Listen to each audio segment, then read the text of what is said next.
Glad to have you here with us alongside Michigan's retirement coach, certified financial planner, Mike Douglas. I'm Heather Branch, here asking Mike for his insight on many different things that you need to have awareness of when it comes to your financial plan for retirement. So you can learn more anytime. Get that conversation started with Mike and his team. Visit us at michigansretirementcoach.com. Let's talk about one of the most common retirement tools, at least in the United States, and the problem with misconception around the 401ks. Mm-hmm. Because, and the history of the 401k, it is very fascinating because it actually started out back in the day as a tool for like high income earners to defer taxes on some level. And now here we are, basically anybody in corporate America can have one and uses them.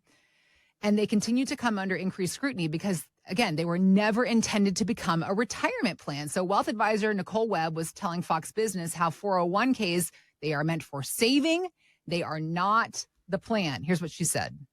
They were the third leg of a stool. It was Social Security. And then what was more common when there was the inception of the 401k, which was a pension, the second leg. And then the third leg was this savings account, that excess bucket for additional liquidity that you could tap into over and above two fixed income streams. Now it's a lot of the onus of retirement savings has been put on the employee and only on the employee. And so it's really about getting ahead of don't make that the only place you're saving money. Right. And how are you building out the three legs of your stool? Feel so many things that she said. The onus has been put upon the employee, Mm-hmm. but also don't just plan on it. And it's like, hang on. So what else the heck do we have to plan for, Mike? Thinking about what she said, thinking about the history of the 401k and where we've come to it with it now. How do we work to create more income streams besides Social Security for ourselves? What do we need to know? Yeah, she's using some planning tools that very historically have been there. I mean, the three-legged stool of retirement's been around a long time. Yeah. And the idea is you have a pension, a Social Security, and then supplemental income from your retirement accounts, whether it's 401k or 403b, 457, whatever your retirement accounts are, they're supplemental. And that theory came around, think of it more of like your parents' retirement. Okay. Right? When 1980, in 1980, almost 40% of American workers had a lifetime pension. Got it. That's a huge number, almost 40%. And also, Social Security, there weren't benefit cuts looming. Correct. Yeah. And now here we sit in 2024, almost 2025. Mm-hmm. And currently less than 8% of Americans will retire with a lifetime pension. And even of those who get one promised to them, a lot of people don't trust them. They'd rather fund their own. Yeah. So less than 8%. The second leg of the stool is Social Security.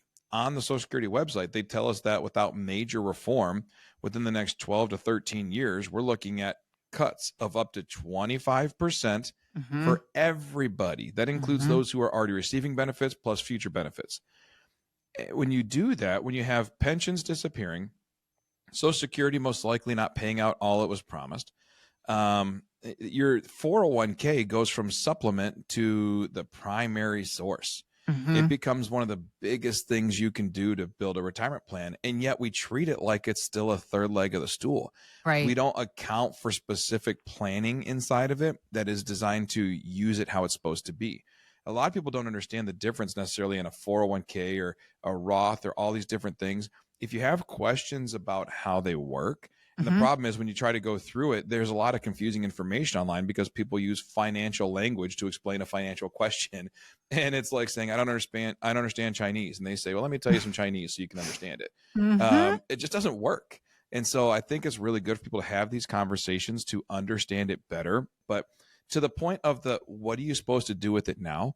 When we get income from our 401k, which is more and more of a priority, we have to understand the pros and cons of the different sources. There's several different ways you can do it, but really it boils down to about 3 or 4 major options you have. Okay. The first one you can do is you can say, all right, I've got X amount of dollars in my 401k. Let's just pick a number, right? If we say you have $1 million in your 401k, maybe between you and your spouse, whatever, there's what's called the rule of 4%. The rule of 4% says you can take $40,000 out of that million and the money should last you 30 years. The rule of 4% came out in 1995. It's come under a lot of scrutiny recently because people don't think it's a sustainable number anymore. But other people say, well, shoot, if the market does 11% per year, then I can get more out of that. It's just there's some pros and cons to it. And we talked before about If the market's down and you pull from it, that's a bad thing. If the market's up and you pull from it, it's a good thing. Right. So there's some timing there. That's the first option. The second option is you take a portion of that portfolio and you commit it to preferred stocks or some dividend funds that will specifically kick out enough income you need. And so you were kind of reverse engineer out what it makes sense. I need $30,000 a year. Okay, well, if I can get something paying a 5% dividend, then I need $600,000 committed to dividends, and that will give me $30,000 a year. And then the remaining portion of your 401k can go to something else. Okay. So that's the second option. The third option is some form of an annuity. Now, there's good ones and bad ones. There's some that are excessively high in fees and still bring risk, but they give you some benefits on the back end. And there are some that are very low in fees, don't really get you much in returns, but they guarantee a lifetime income stream. So it's about figuring out if any of those make sense. They oftentimes don't make sense for people, but they can. I had someone who came to us and he worked for GM, and he actually got pretty high up at GM. And he got to the point where he had said, I'm being offered a pension or a buyout, a lump sum, basically. And I said, what are you thinking about doing? And he says, well, here's the problem. I was working at GM in 2007, 8, 9, and 10. I've been there when they've gone bankrupt. I don't trust my lifetime income to somebody that I've had to walk through a bailout. And it was a real big issue to him. And he was a lifer. He was there for 36 years. So his biggest thing was, I'm taking the lump sum and I'm taking control back. Yeah. And I understand that. Sometimes it makes sense. Sometimes it doesn't. It's an equation we have to work through. Sure. But he said, can I buy my own pension? And I went through the options with him. I said, we can do a market portfolio, preferred stock, or dividend. And we ran all the numbers. And he ended up deciding to go with an indexed annuity. Okay. And that made sense for him and his family. Yeah. Other families have come through and we say, actually, because of the income you want, we really need to go the route of preferred stocks and dividends. Okay. And that's a good option too.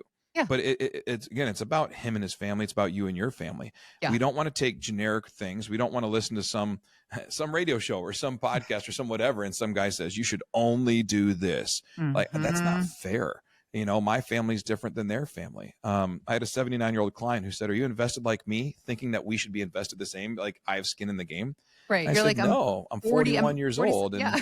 I do this for a living and I'm very risk comfortable. You are 79. We shouldn't be the same. At all. And we're not.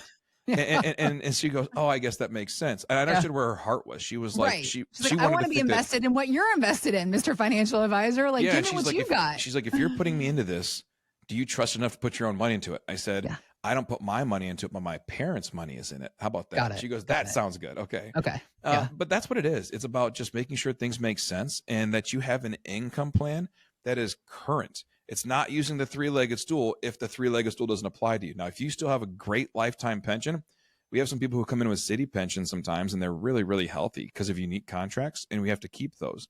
But it's about having that understanding. So if you're wondering if you have the right income setup, our offers, we want to talk about having a complimentary custom retirement income game plan. That's a lot of words, but a complimentary custom retirement income game plan, a game plan that's built for your family, for today and for the future, designed with your goals in mind, using today's metrics. Don't use old models.